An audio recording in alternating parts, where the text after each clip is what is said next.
चुड़ैल। चुड़ैल क्या होती हैं? बता सकता है तुम में से कोई क्या होती है यह चुड़ैल? मैंने अपने दोस्तों से पूछा। मुझे याद है यह उस दिन की बात है जब हम दोस्त मिलकर पूस की रात में जलते हुए अलाव के आगे बैठे हुए थे।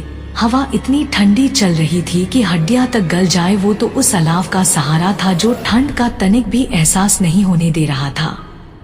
साथ में जलते हुए अलाव से आती जलती हुई लकड़ियों के चढ़चढ़ाने की आवाज हमारे कानों को चीरती हुई हमें डराने की कोशिश कर रही थी, पर हम मिलकर सुबह होने का इंतजार कर रहे थे और यह रात कैसे भी कट जाए, इसलिए हम बातें करके अपना समय व्यतीत करने लगे। हम रात में इतनी ठंड में वहां क्यों थे? हम कौन थे?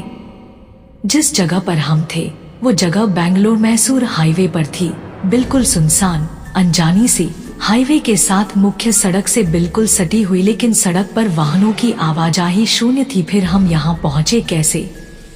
हुआ यूं कि मैं और मेरे दो दोस्त हरीश और गुलमोहर को हम प्यार से गुल्लू कहते हैं, बेंगलोर में एक शादी से अपने घर मैसूर वापस लौट रहे थे। अभी बेंगलोर शहर छोड़कर हाईवे पर लगभग 20 से 30 किलोमीटर ही चले होंगे कि गाड़ी झटके मारते हुए रुक गई। गाड़ी रुकते ही मैंने कहा, अरे यार गुल्लू, कैसे गाड़ी चला रहा है? आराम से चलाना, सारी नींद खराब कर दी।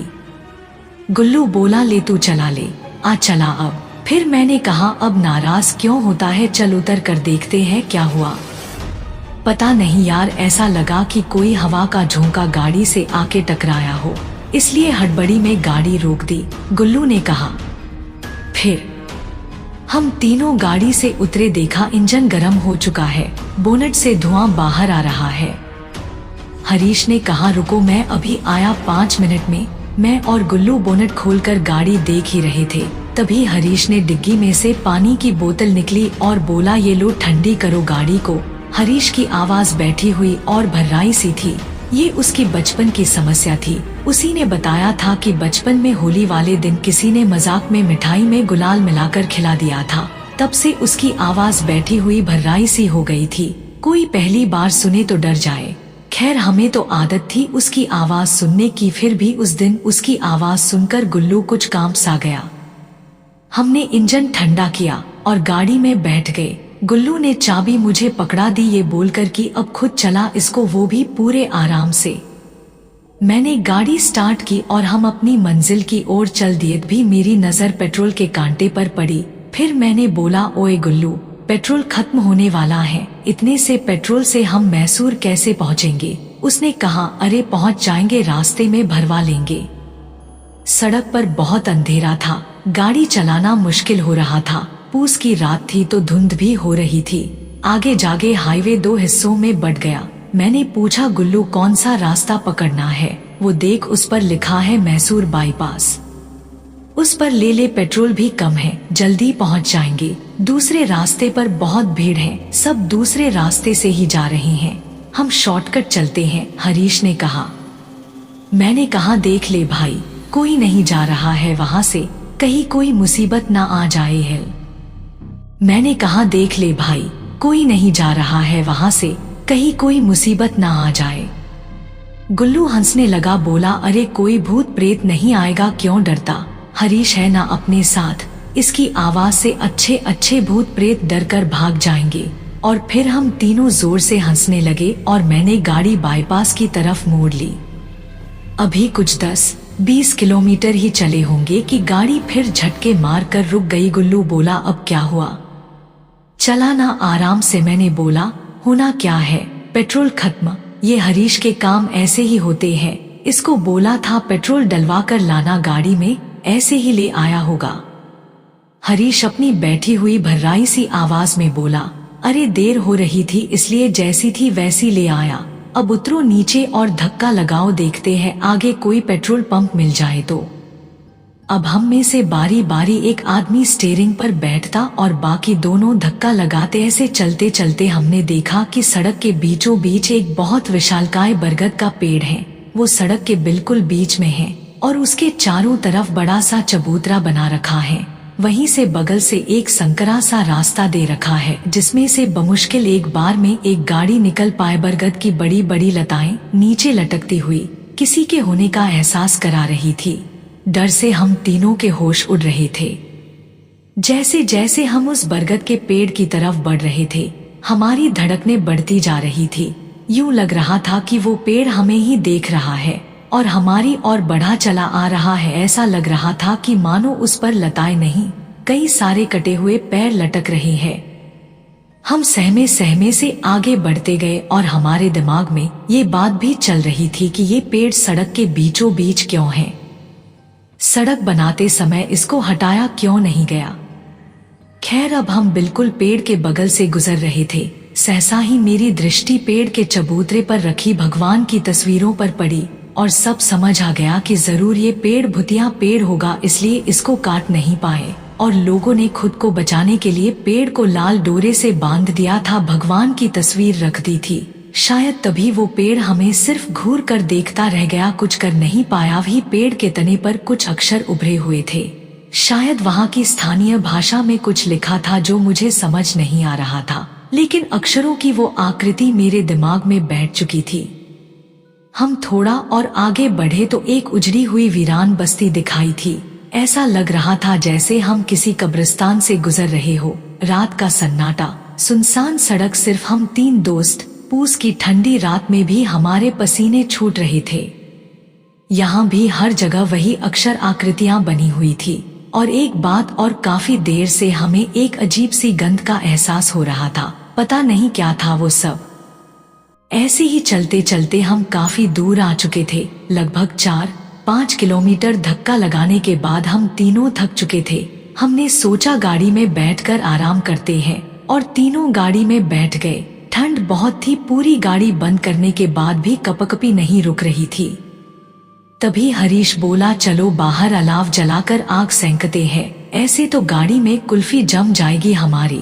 रात काफी हो चुकी थी, करीब 12 से 1 बजे के बीच का वक्त रहा होगा। हम गाड़ी से बाहर निकले, सड़क से नीचे उतर कर एक कोने में जगह ढूंढी, फिर लकड़ियां इकट्ठी की और अलाव जलाया।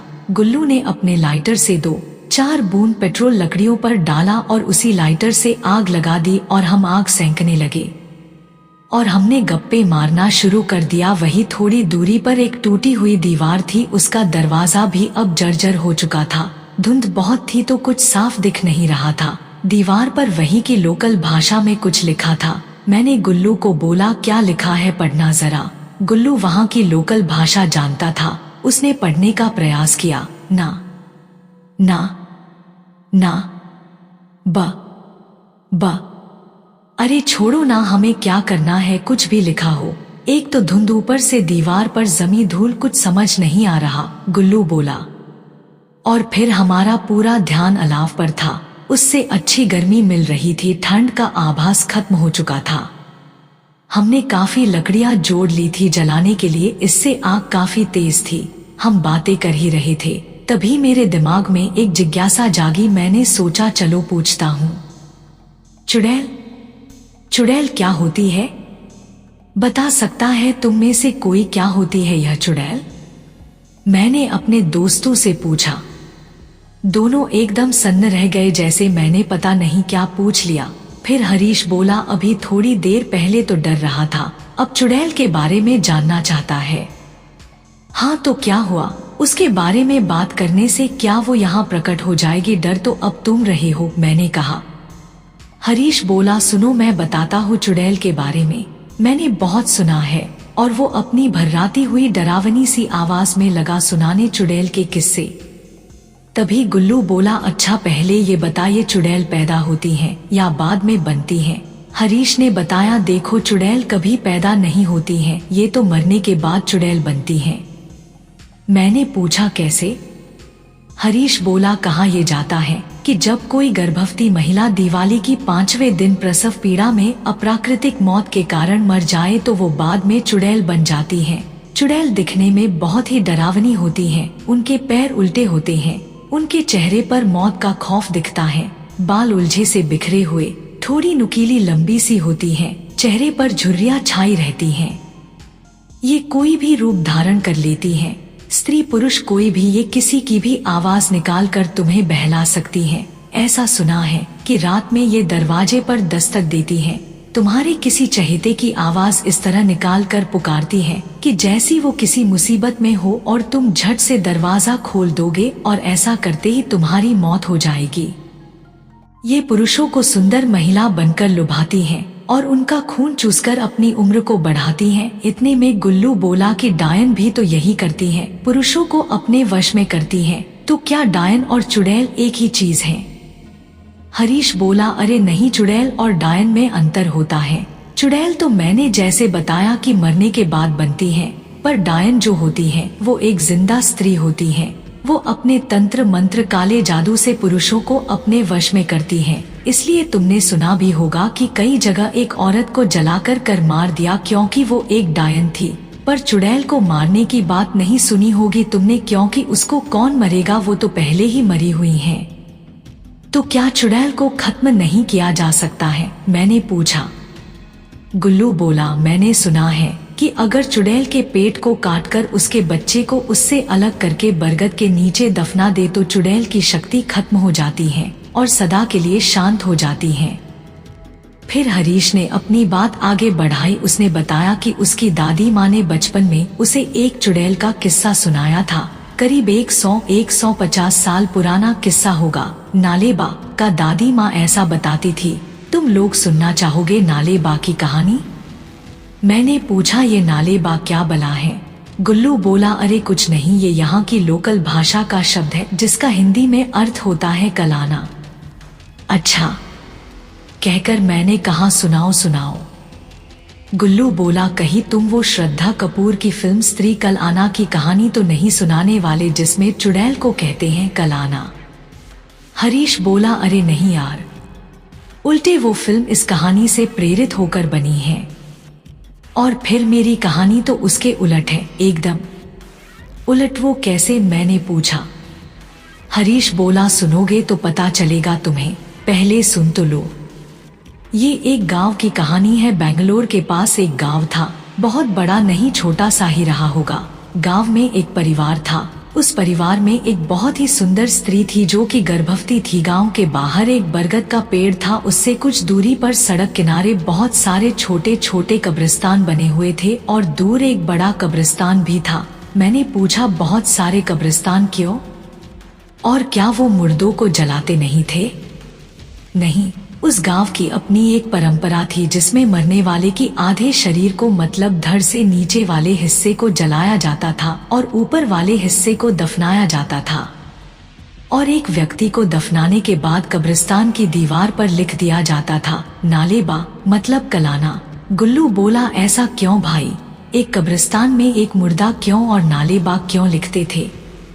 हरीश बोला, क्योंकि मुर्दों को दो हिस्सों में रखा जाता था, एक को बरगद के नीचे जला दिया जाता था तो दूसरे को दफनाया जाता था। जब दफनाया जाता था तो साथ में उनके सभी वस्त्र और खाने पीने का सामान भी रखा जाता था। ऐसा कहा जाता है कि जो भी स्त्री गर्भावस्था में अप्राकृतिक मौत मरेगी वो चुड़ैल बनती है। ये मैंने बताया था अभी, बस इसलिए इनकी खाने की व्यवस्था वही कर दी जाती थी ताकि चुड़ैल वहाँ से बाहर ना आए।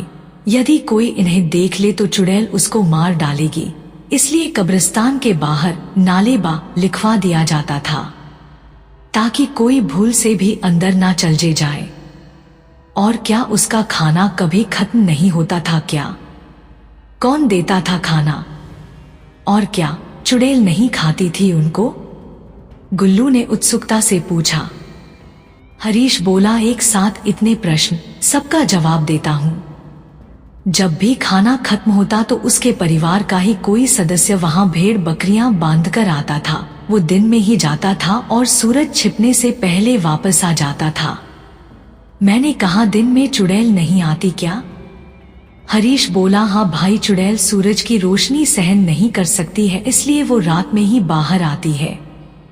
अच्छा, एक बात समझ नहीं आई कि ये कब्रिस्तान की दीवार पर नालेबा क्यों लिखते थे? गांव में तो सबको पता ही होगा, फिर क्या जरूरत आ गई? गुल्लू ने पूछा। इस पर हरीश का जवाब था कि गांव से बाहर के लोगों को तो नहीं पता होगा ना, ये मुख्य सड़क के साथ ही है गांव। बहुत लोग आते जाते थे बाहर से, इसलिए कोई भूल से वहां रुके नहीं, ये लिखना जरूरी था। और ये धड़ से नीचे के हिस्से को अलग से जलाने का क्या कारण था, मैंने उत्सुकतावश पूछा। हरीश ने बताया कि गांव के लोग ऐसा मानते थे कि ऐसा करने से चुड़ैल अपाहिज हो जाएगी और लोगों को परेशान करने के लिए इस कब्रिस्तान से बाहर ज्यादा दूर नहीं जा पाएगी, गांव में प्रवेश नहीं कर पाएगी, ऐसा गांव वालों का मानना था। अच्छा, ये जो चुड़ैल होती है ये किसी भी स्त्री पुरुष का रूप बना लेती है, कितनी देर तक वो ऐसा कर सकती है? गुल्लू ने हरीश को बीच में रोकते हुए पूछा। हरीश कुछ कहता, मैं तपाक से बोला, ये तो मुझे पता है, मैंने पढ़ा था कहीं बहुत ज्यादा देर तक वो ऐसा नहीं कर सकती है, क्योंकि जितना ज्यादा समय वो दूसरे के रूप में रहेगी उसके शरीर से शक्ति कम होने लगती है, और अगर जिस व्यक्ति का रूप उसने लिया है वो सामने आ जाए तो वो तुरंत ही अपने असली रूप में आ जाएगी। बस मिल गया जवाब। ये बोलते हुए मैंने हरीश को कहानी आगे बढ़ाने को कहा और पूछा, वो अलग से बड़ा कब्रिस्तान किस लिए था? वो सामान्य जन के लिए था, जो चुड़ैल नहीं होती थी उनको वहां दफनाया जाता था, हरीश बोला। गुल्लू बोला, वो सुंदर गर्भवती स्त्री, उसका क्या हुआ? हरीश बोला, सारी कहानी उसी की तो है। वो स्त्री अपने परिवार की बड़ी बहू थी और पहली बार गर्भवती हुई थी।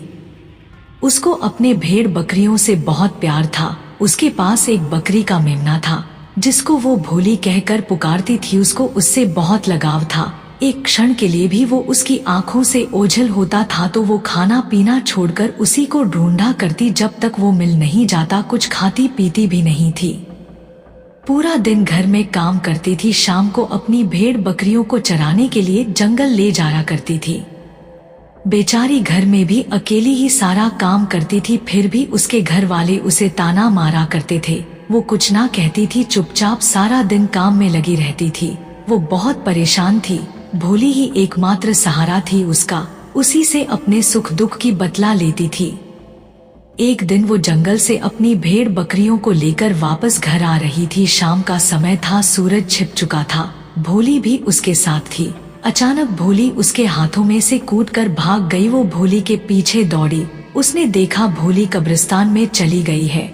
स्त्री घबरा गई। वो कब्रिस्तान के बाहर ही रुक गई। उसकी नजर नाले पर पड़ी, इसलिए वो अंदर जाने से डर रही थी। उसने बाहर से ही आवाज लगाई, भोली भोली, पर वो बाहर नहीं आई। वो स्त्री डरी सहमी सी धीरे धीरे कब्रिस्तान में प्रवेश कर गई। अंदर का दृश्य बहुत ही भयानक था। चारों तरफ जानवरों की हड्डियों के कंकाल पड़े थे।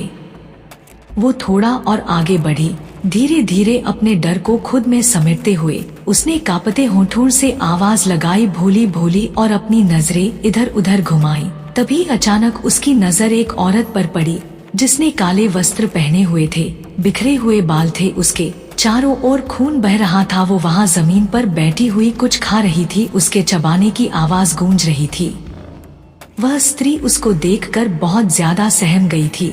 उसके शरीर से पसीना छूट रहा था। वो डर से थर थर कांप रही थी।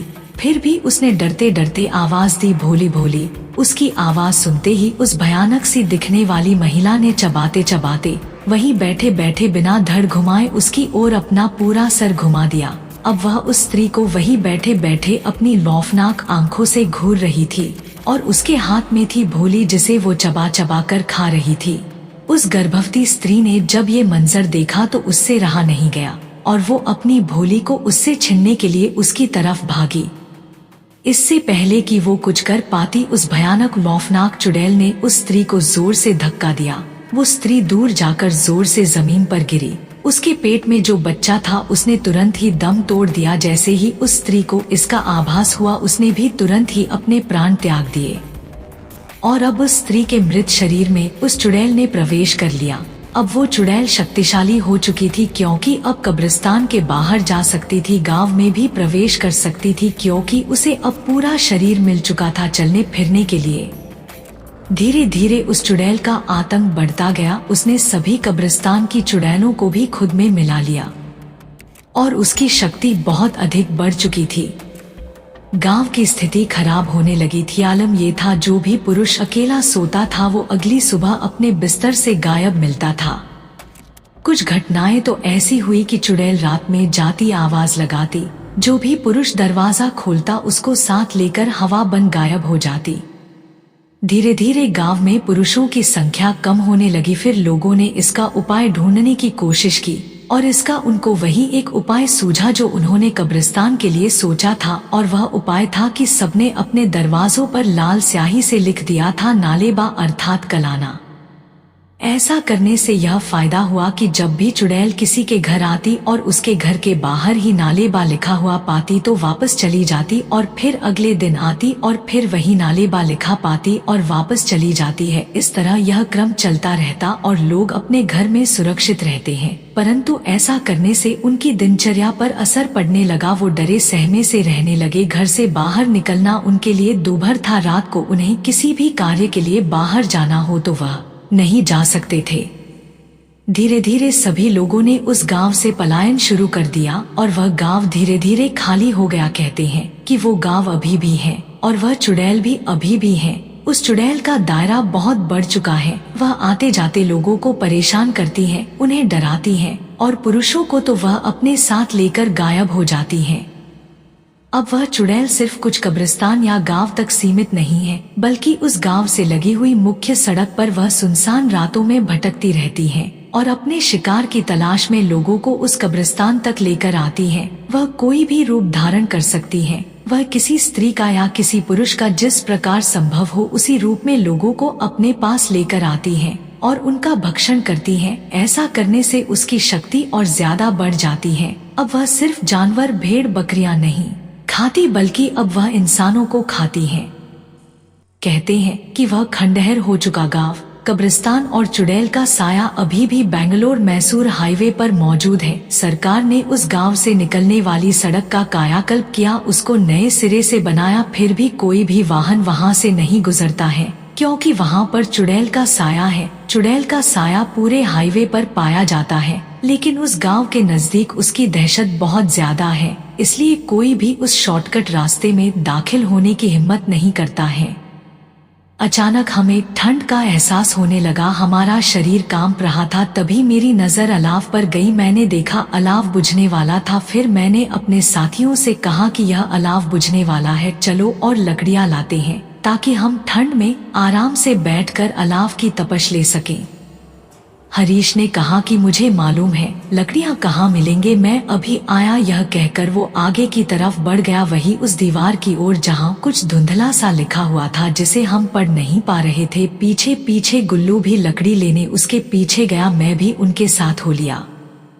हरीश थोड़ा तेज तेज चल रहा था, वह हमसे आगे था। मैं और गुल्लू हरीश के पीछे थे। वह दीवार के उस तरफ चला गया लकड़ियां लेने। तभी मेरी नजर उस दीवार पर लिखे हुए पर पड़ी।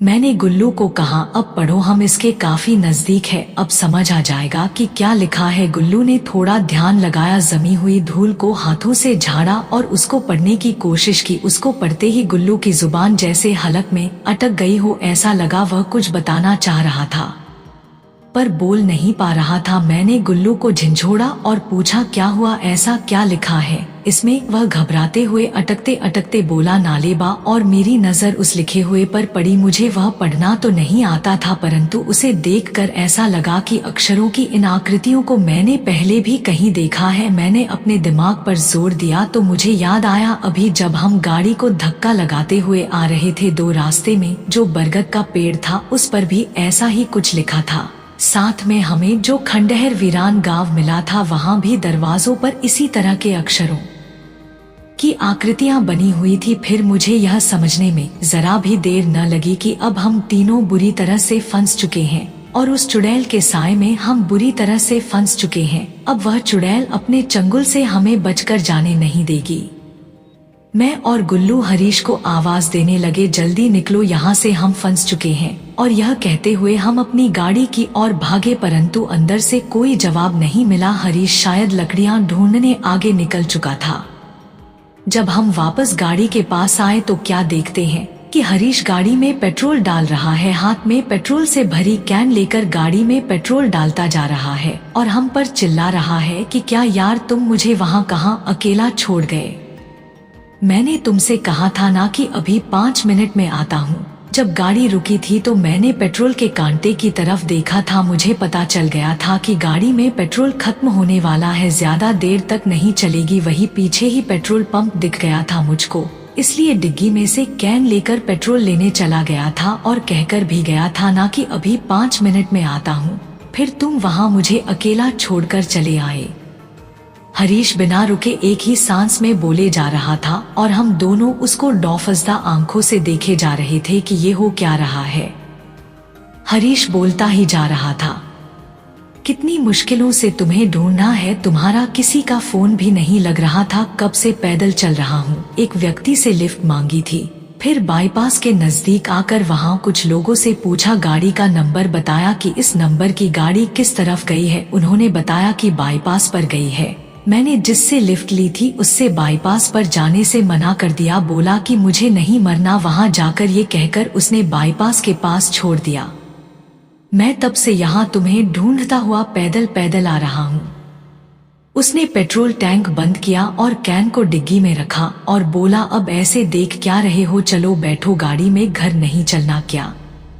हम स्तब्ध से हरीश की ओर आश्चर्यचकित होकर देख रहे थे। तभी पीछे से एक व्यक्ति आवाज लगाता हुआ हमारी ओर आया, अरे देखो भाइयों, मैं लकड़ियां ले आया। हमने पलट कर देखा तो हरीश लकड़ियां लेकर हमारी ओर आ रहा था। हम थर थर कांप रहे थे, हमारे साथ दांत किटकिटा रहे थे। इस ठंड में भी हमारे शरीर से पसीना पानी की तरह बह रहा था। कुछ समझ नहीं आ रहा था यह हो क्या रहा है। इधर भी हरीश उधर भी हरीश, कौन सही कौन गलत, हम किस माया जाल में फंस गए हैं। जैसे ही लकड़ियां लिए हुए हरीश हमारे नजदीक आया तो उसकी नजर हमारे साथ खड़े हरीश पर पड़ी और दोनों की आंखें आपस में टकराई और तुरंत ही लकड़ी लिए हुए हरीश के हाथों से लकड़ियां जमीन पर गिर गई और एक तेज हवा का झोंका आया और वो हरीश अब एक भयानक हंसी वाली चुड़ैल में तब्दील हो चुका था। उसके बिखरे हुए बड़े बड़े बाल, आंखों से टपकता हुआ खून, चेहरे पर झुर्रियां और नुकीली ठुड़ी देखकर हमें समझने में जरा भी देर न लगी कि यह तो वही चुड़ैल है जिसका इस गांव और हाईवे पर साया मंडराता रहता है। अब हमें उससे बचकर निकलना था, परंतु वो चुड़ैल बहुत ही शक्तिशाली थी, उससे बच पाना बहुत मुश्किल था। वह हमारी ओर बढ़ने लगी और हम उससे खुद को बचाने का प्रयास करने लगे। उसने हम पर जानलेवा हमला किया, जैसे तैसे हमने अपनी जान बचाई और हम तीनों अलग अलग दिशा की ओर भागे। फिर मुझे गुल्लू की बताई हुई वह बात याद आ गई कि अगर चुड़ैल के पेट को काट करके बच्चे को बरगद के नीचे दफना दिया जाए तो उसकी शक्ति का असर खत्म हो सकता है और वह हमेशा के लिए शांत हो जाएगी, पर यह करना बहुत मुश्किल था।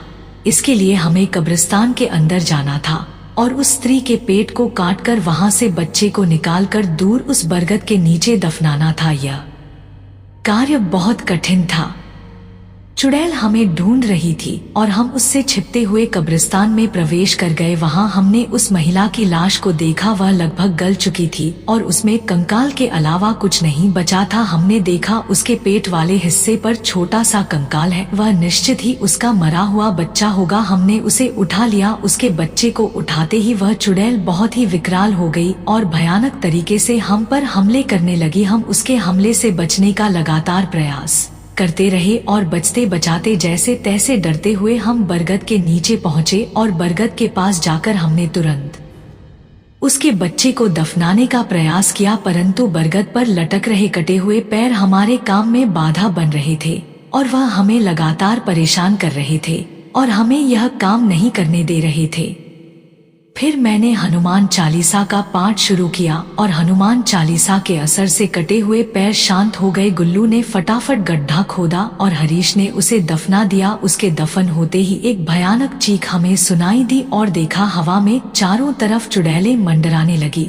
वह सब कब्रिस्तान के बाहर थी, क्योंकि जो चुड़ैलें थी वह उस औरत के द्वारा आपस में जुड़ी हुई थी। अब हमने बच्चे को दफना दिया था तो उस औरत की आत्मा को मुक्ति मिल चुकी थी और इस कारण से सभी चुड़ैल औरत के शरीर से बाहर निकलकर चारों तरफ आसमान में फैल चुकी थी। अब बचना हमारे लिए और मुश्किल लगने लगा था।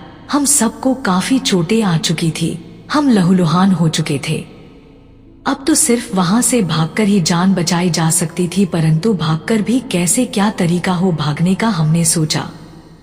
थोड़ी देर बाद मुझे कुछ सूझा, कि हम लहूलुहान तो पहले से ही हो चुके थे। हम नहीं चाहते थे कि हमारा और नून बहे और हम इन चुड़ैलों का भोजन बन जाए। यही सोचते हुए मैंने अपनी उंगली से बहते हुए खून से कार के पिछले शीशे पर अक्षरों की उन्हें आकृतियों को बना दिया जिनका अर्थ होता है नालेबा। हरीश ने गाड़ी स्टार्ट की और हम तीनों उसमें बैठकर वहां से भाग निकले। चुड़ैलें हमारे पीछे आई परंतु उन्होंने गाड़ी के पीछे नालेबा लिखा हुआ देखा और वहीं रुक गई। वो वहीं रुक गई और हम वहां से सही सलामत वापस अपने घर पहुंच गए।